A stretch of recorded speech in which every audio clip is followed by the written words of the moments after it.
I am back.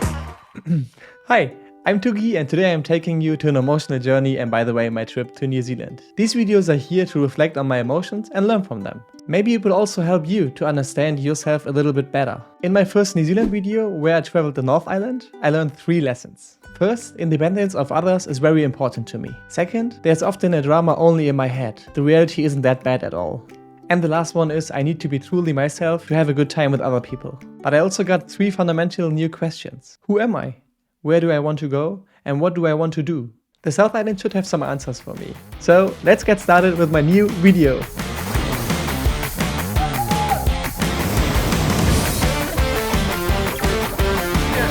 Should be alright, Max. You're alright.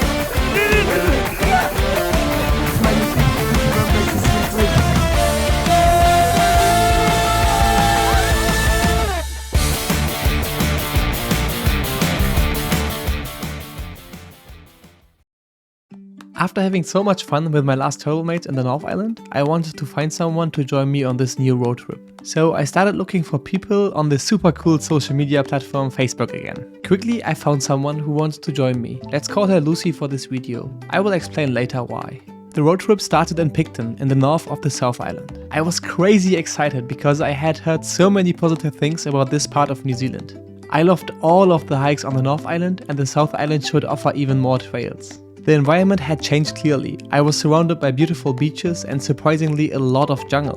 Lucy studied psychology and so we had very interesting conversations. Here's a small question based on our conversations. What are your best 2 traits? And is there another trait you would like to improve? A great question, isn't it? With topics like this, we spent the car rides and wonderful hikes. We passed New Zealand's deepest hole, shaky hanging bridges, hikes where we had to cross rivers. Oh, don't fall. Weird pancake rocks. The most beautiful waterfall in the world. And wonderful mountain lakes. That was just the beginning, but the South Island impressed me even more than the North Island. I was just happy. I'm going to die. After a while, however, I was feeling weird. I somehow didn't enjoy traveling with Lucy anymore and I couldn't explain why. On a stormy day, we were forced to stop in a small town called Greymouth. We stayed in a wonderful little hostel where I met a guy named Sergio. A simple conversation gave me an incredible amount of energy and I was glowing up again. At this point I realized something. I am an extrovert and I am afraid of being alone. That doesn't mean I'm always loud and super confident. Sometimes I would even describe myself as shy. Here is a little lesson with teacher Tugi. In fact, there are biological differences between extroverts and introverts. To make it short, there is a thing called eros, which describes how much our brain is activated or aroused. We all would like to have an average level of eros, as this doesn't overwhelm or bore us. Extroverts usually have a lower level of arousal in their brain, while introverts start with a high level. So, it is in nature that extroverts desire interactions and introverts are comfortable alone. As you can probably guess by now, Lucy is more of an introvert in my opinion, and I couldn't handle that. It drained so much of my energy because I wasn't getting the social interactions I needed. I wanted someone more risk-taking and also more extroverted by my side. After a really intense conversation with her, we decided to go separate ways when we reached the town Wanaka. It was an incredible difficult decision for me, and I'm a little sorry for it too. Lucy didn't do anything wrong at all. I was the one who should have talked about my feelings way earlier. I'm still grateful that I have met her and that I was able to learn something because of this experience.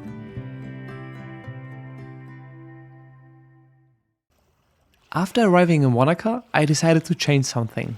I wanted to face my fear of being alone. From now on, I wanted to travel alone and only meet people spontaneously. If I should decide to travel together with someone again, then only when I really like this person very much. I felt completely free and euphoric. Wanaka is incredibly beautiful. In my view, it is even one of the most beautiful towns in all of New Zealand. On my bucket list was an iconic hike of the South Island. I'm talking about the one and only Royce Peak Trek. A steep 16-kilometer hike that takes you from the lake across farmland to the over 1500-meter summit. At the top there is a breathtaking view over the Lake Wanaka and surrounding peaks. It is highly recommended to start the hike at night and watch the sunrise. So at 3:30 I got ready for my new adventure. I was very excited as this was my first night hike and then also alone. Okay, this is the way we go. Since the trek is a 16-kilometer return trek, I underestimated it a little bit. It felt like there was no flat section and it was all uphill. So I walked around with my super night shots, climbed the mountain, and then it was time. What an incredible moment. It feels completely surreal to stand above the mountains and have such a beautiful view. I don't think I have ever seen anything more beautiful. If you ever visit New Zealand, you have to come here. So I was sitting there, sweating and freezing. It was about 3 degrees at the top of the mountain. Next to me were several groups from all over the world who were also enjoying the moment. Although I was very happy, I missed having someone by my side. I really wanted to share this moment with a friend. I imagined how my best friend would react right now. Here, I realized my extroversion again. Even though this moment was incredibly beautiful, I needed great people around me. On the way back, I decided to be more open to strangers. The first thing I did was open up to my animal friends. Back in my hostel, I met Annika and Richard. We liked each other and decided to do another hike here in the area on the next day. This was the Isthmus Peak trek, which is very similar to the Voice Peak. But on this day, we all wanted to sleep in and hike during the day. It felt so good again to be surrounded by nice people. And this was a nice example for me, how it can go to meet people spontaneously. Even though we didn't travel together, that short time was very nice. I should even see Richard again on some day, but I didn't know that yet. My time in Wanaka had come, and I continued on my way alone. Thank you really much, Wanaka, for bringing back my positivity. My next destination was the highest mountain in New Zealand, but the way there was already insanely beautiful. After every corner in New Zealand, something new is waiting for you, and I really don't overdo it. I drove over mast-like landscapes, saw some clay cliffs, and camped at the wonderful lake. Yeah, and I think you can have worse places than this to spend your day. And then it was in front of me, the Mount Cook. With over 3,700 meters, the highest mountain in New Zealand. I had planned to do 3 big hikes in this magical area. The Muller Hut, the Sefton Biwak and the Huka Valley Trek. On the first day, I started alone the Muller Hut hike. A nearly 12-kilometer hike which takes you over 1,000 meters of elevation in an alpine terrain to the hut and back. It's crazy that I only drove a few hours and suddenly I'm in a completely new environment. It was a perfect day for the hike and I was so happy. I could almost feel the dopamine jumping around in my brain. I mean, just listen to what I keep saying. Oh my god, it's crazy. Look at this crazy mountain. The challenge began with over 2,000 steps. I'm not kidding. It's going up, up, up. This was followed by a stony path. I remembered my Mount Taranaki hike in the North Island, which was very similar. But this time I had better weather and jumped happily from stone to stone. It was really exhausting, but the physical activity gave me so much energy. Don't fall to me. So I sat on the mountain, listening to waterfalls and watching glaciers break. Glaciers are huge and impressive when they break. I felt so small compared to them. Oh my god, can you see it? There it is. After arriving at the hut, I met Sloan, who was also staying at the same hostel as me. We climbed together to a lookout point behind the hut. We had a lot in common and we could talk freely about everything. My wish from the Voice Peak trek came true. I found randomly one of my best friends in all of New Zealand. We talked almost non-stop on the way back and decided to hike together on the next day. Okay guys, next day, next hike.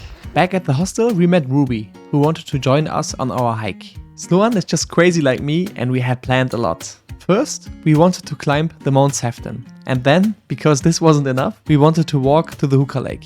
That was a total of over 22 kilometers of hiking together. Easy. The first one was very similar to the Muller Hut from yesterday. There was just a little difference. There were no signs to guide you the most of the way. So we had to find our own path. It was a different experience because each person took a different route to the summit.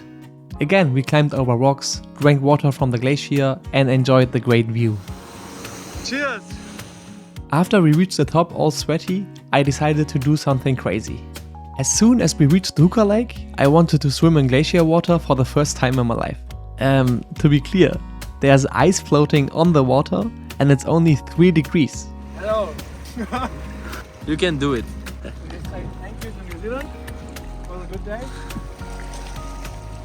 Oh my god. Oh, legend. What a wonderful day. I never imagined I would meet such great people and have these adventures. But then it was already time to say goodbye, because we had different travel plans. Ruby and Sloan were going to Wanaka and I was heading to Dunedin. Sloan and I promised each other that we definitely see us again and continue our adventures. In the future we should still experience a lot together. I was excited. Thank you really much Mount Cook for these wonderful days. You did it, bro. Yeah. Legend. Thank you. After saying goodbye to Mount Cook, I made a road trip over Dunedin to the stormy south coast. I climbed the steepest street in the world, saw strange stones in the sea, many more waterfalls, and thought about what I wanted to do next. The more people I met, the more I thought about 2 people I had spent time with in the past. Maybe you remember Sergio from Greymouth and Sloan from Mount Cook. We kept in touch and by chance they just traveled near me. We were just always writing about our adventures and suddenly both wanted to meet me again in Te Anau. I was again the happiest person in the world because I loved the short time with both of them in the past. So we met up in Te Anau and of course did some exciting hiking as usual. I had to make quite an effort since Sloan as a passionate cyclist and Sergio as a Swiss had a much better condition than me. One of the crazy hikes was just about 36 kilometers long and another ended with swimming in a beautiful lake. Shit. Time flew by, but one highlight was still waiting for us in this area. New Zealand, baby. I'm talking about the famous Milford Sound. Look at this. This one is crazy. Maybe the only place in the world where you want it to rain. On dry days there are only 2 permanent waterfalls, but on rainy days there are over thousands of temporary waterfalls. I can't even describe how magical this place is. I'm so sorry if I keep repeating myself, but what a stunning place. The combination of mountain peaks, ink dark waters and dramatic forest cliffs must be seen to be believed. I have never seen anything like this. We couldn't stop smiling and enjoyed every second on our boat tour. It is just unbelievable how I've spent basically 2 days with both of them, but it felt like it's been years. It was like we were very good friends, but at the same time we had so much to talk about because we barely knew each other. How are you feeling? I'm feel good right now. Yeah. How are you feeling? Good. Good. Just good. Amazing. Look at this. With this good feeling we set off for my final destination in New Zealand, the wonderful Queenstown. Oh, chocolate, baby. New Zealand, baby. Look at this view. Oh my god. Known as the adventure capital of the world, Queenstown is home of activities. Look at this guy. Legend. It was just the perfect place for me. A small town at the mountain lake with many opportunities for extroverted people like me. I mean, there are only a little over 12,000 people living here, but it felt more alive than any other city in New Zealand. Countless bars and activities were waiting for us.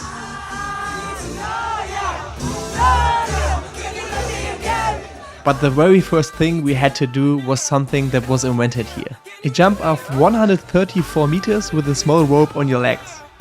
Should be alright, mate. The famous Nevis jump. I would like to introduce to you 3 types of people at the bungee jump. Balanced, fearful and fearless.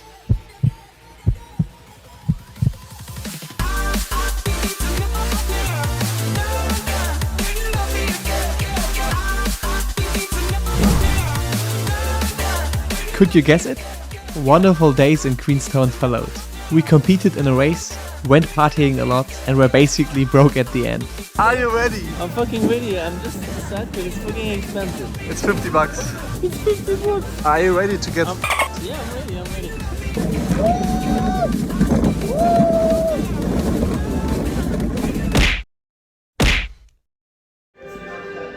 Look at this guy. You know what? Hiking is for free. But all good things come to an end, and so we hiked together one last time. Let's go! Good start! It went across the jungle to a beautiful glacier.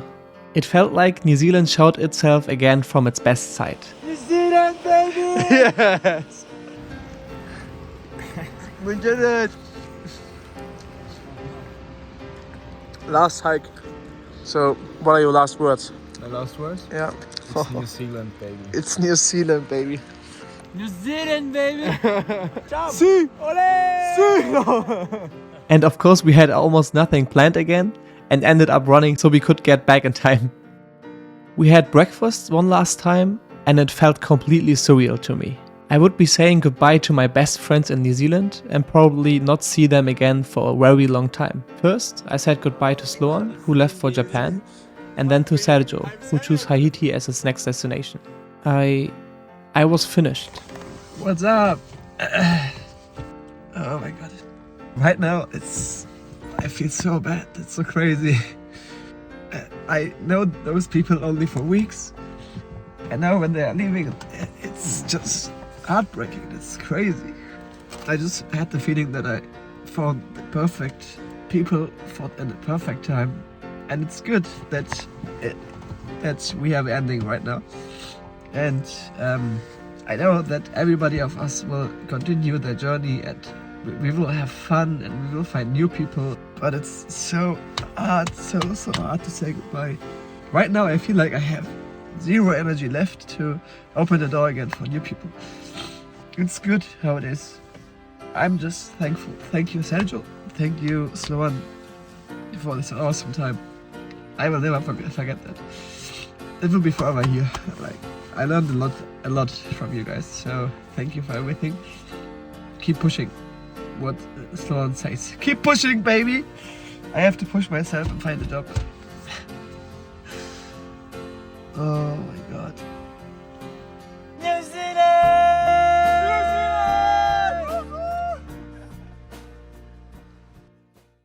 Although I was extremely sad, I had to go on.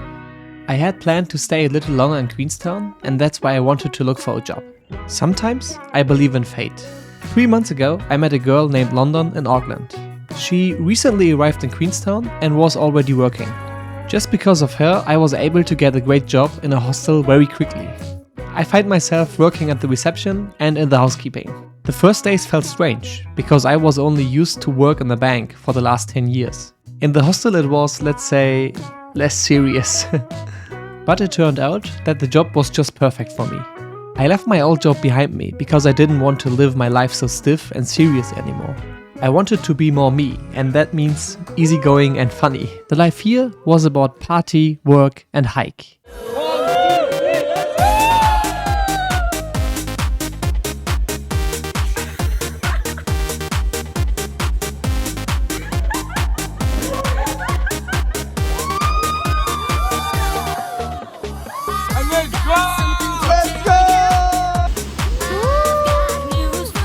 Three monkeys decided to go on a hike.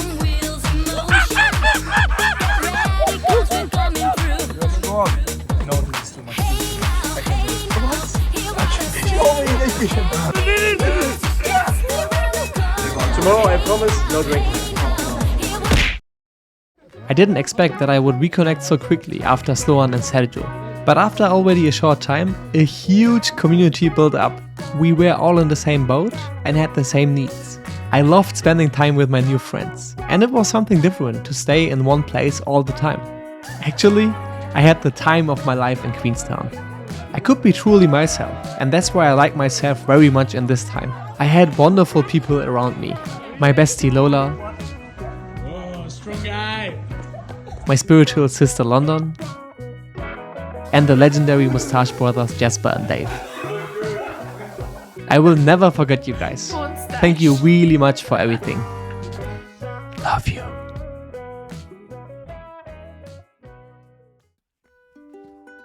Okay, one of my biggest wishes came true. I traveled to New Zealand and finished this journey. It was actually like a big emotional roller coaster ride. I met so many nice people, and at the same time I learned a lot about myself. In my last video, which was about my time on the North Island, I learned these 3 things. For my time on the South Island, I asked myself the following 3 questions. And here are the answers. I am Toogie, and my greatest power is my extroversion. I don't need to be afraid of being alone.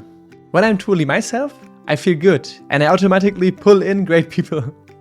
It doesn't matter where I am. My happiness is defined by the number of great social contacts, or not by money, status, or other material things. However, there was another lesson I learned. Life is like a wave.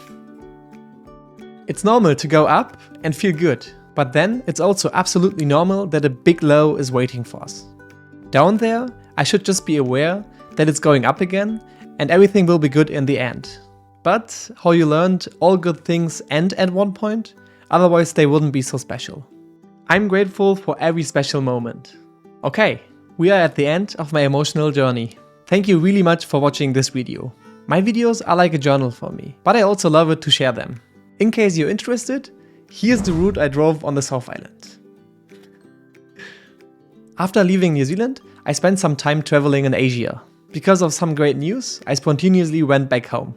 I am now a proud uncle. She is so cute, oh my god. But what happens now? Let's say I'm not done yet. I'm going to fly in the same direction again. Let's see who really invented the flat white. I'm not sure if you can see him, but we say goodbye.